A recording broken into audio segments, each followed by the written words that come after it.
Hello, this is iRadio Afternoon News. First, here are the headlines.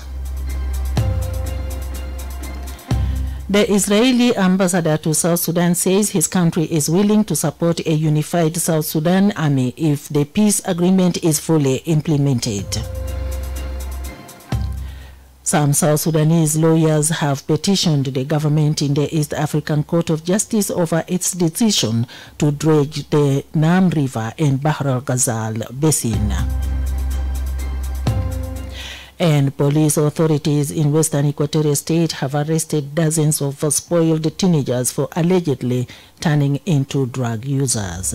These stories and more coming to you in this news bulletin with me, Helen Samuel. Now the news in detail. The Israeli ambassador to South Sudan says the country is willing to support a unified South Sudanese army if the peace agreement is fully implemented. Dori Penina has this report. According to the implementation matrix of the peace deal, many provisions should have been implemented by now.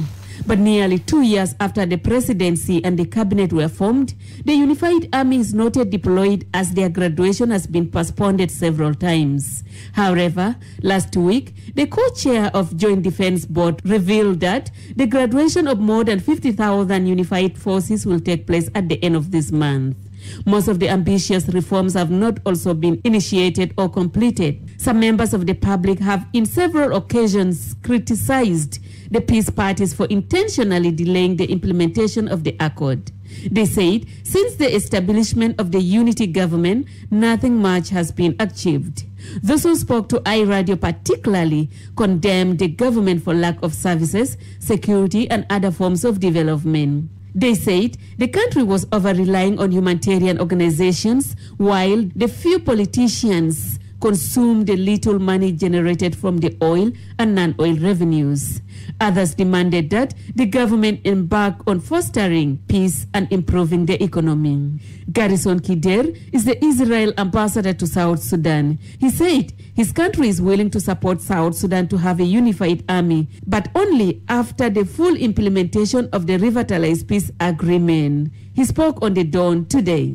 Israel is a member of the United Nations, and Israeli law states very clearly that United Nations sanctions are adopted automatically by Israeli law.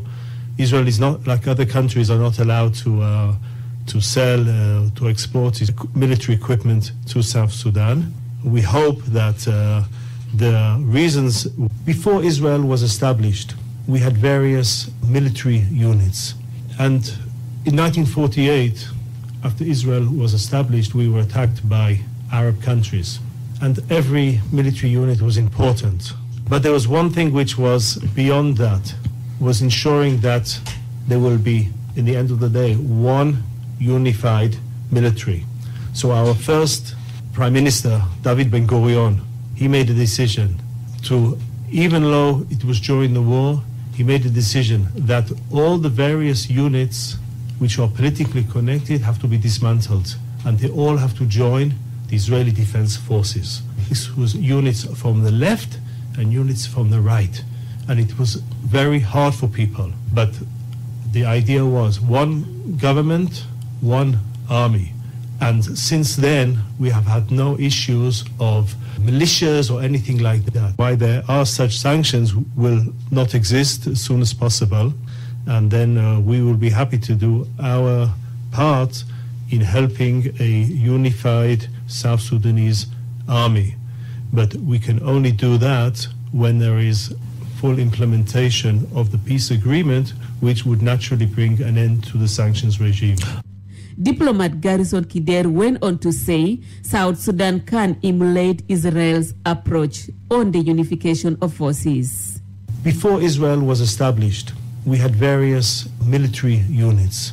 And in 1948, after Israel was established, we were attacked by Arab countries. And every military unit was important. But there was one thing which was beyond that, was ensuring that there will be, in the end of the day, one unified military. So our first Prime Minister, David Ben-Gurion, he made a decision to, even though it was during the war, he made a decision that all the various units which are politically connected have to be dismantled, and they all have to join the Israeli Defense Forces. This was units from the left and units from the right, and it was very hard for people. But the idea was one government, one army. And since then, we have had no issues of militias or anything like that. Israel military is ranked number 18 in the world, according to 2022 Global Firepower Ranking. I am Doro Penina reporting for iRadio. Some South Sudanese lawyers have petitioned the government in the East African Court of Justice over its decision to drag the Nam River and Bahr al-Ghazal basin. On 3rd of June 2022, the government received Egyptian water dragging machines meant to aid the flow of the water along the River Nile. The project is said to be implemented by the Egyptian government in partnership with the government of South Sudan.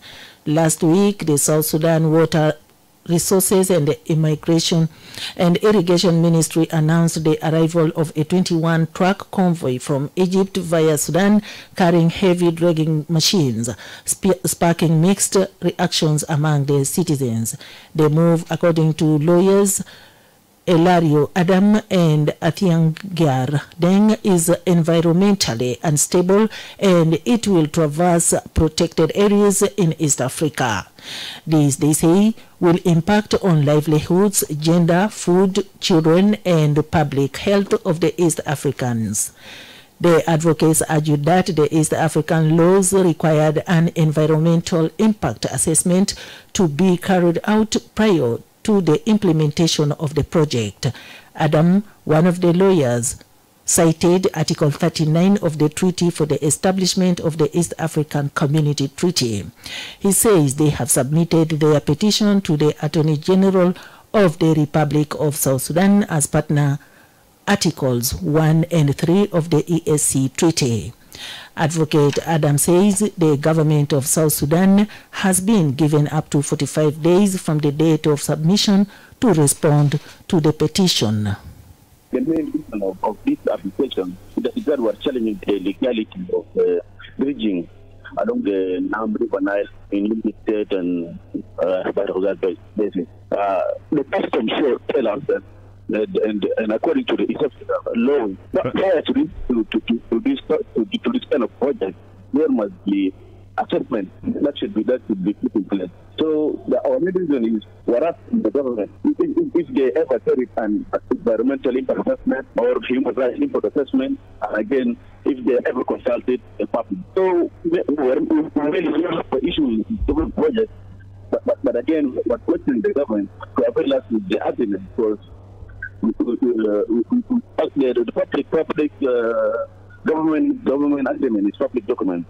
So the public has ever gotten an opportunity to go through those agreements, and then which is a violation of our constitutional right to, for example, right to information, and we're also appealing to the government to be transparent and to tell us the terms. What are the terms in that? Over the years, Egypt has used its extensive diplomatic connections and the colonial era 1929 and 1959 agreements to successfully prevent the construction of any major infrastructure projects on the tributaries of the Nile. Police authorities in Western Equatorial State have arrested dozens of spoiled teenagers for allegedly turning into drug users. The teenagers, about 20 in number, are both girls and boys aged between 11 and 15 years old. They were intercepted by the police at Masia Market in Yambio town after one of them disappeared from the family house for almost 3 months. According to the police, the teenagers, who are currently under the Special Protection Unit of the area police, are reportedly chewing tramadol to boost their sexual desires. Medically, Tramol tablets are used for the treatment of acute body pain. It helps block the transmission of pain signals to the brain to lower pain perception. The drug is also used to treat nausea and to improve the motility of the stomach and intestines. The teenagers, who are visible only at night, are said to have formed a group referring to themselves as 699, a secret code to mean how sexually enticing it is to use the drugs. Lieutenant Eunice Hipai Enoka is the head of Special Protection Unit at Yambio County Police Headquarters. Ganade Pimari and Sasi Protection Unit at Yambio County Police, Umanka Tisatashar, Umurbada Kulumini Idashar, Itnashar, Talatashar, Arbatashar Yaukitir, Nimbrawa Nagili Mumona will Kulu Yarna Jibumon Diga Salasa Yum Death Satashar.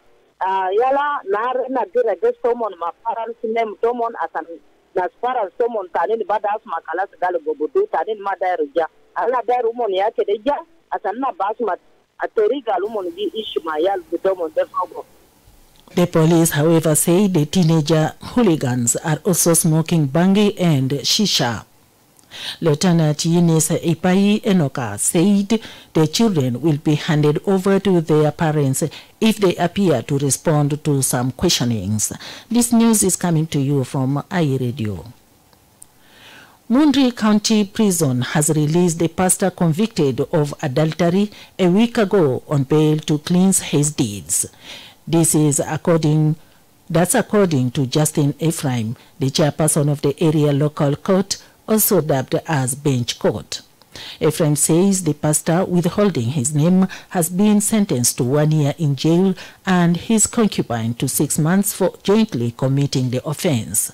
The religious man is also fined £200,000 and ordered to conduct traditional cleaning of his act. He was accused by a man for making his wife pregnant, something the wife later confessed in the court and demanded to marry the pastor. The unnamed pastor rejected, saying they were just being friendly. Ephraim says while in custody, the man went on hunger strike and started ailing. This, coupled with the traditional requirements, the prison decided to release her and the cheating pastor. Ephraim explains. Maka machafu zede ya abiga wadilo ikap garama miten alif baden wadio garam wadio fisigin waisana mara de makum bi sigini la sita shuru lakini hasa kulu fikuman bi jamana yani wa amlan maga da kolo fisigini na fikuman kulu min prison gare gaja fikuo de zola la molo zine mamara bitode andom sibir bita adala taglid bita belid batal bega garino OMC mahu de pati gurush asani ya jamulo adar segre sebre bita belide karar bito ya bitala na haya minisijin.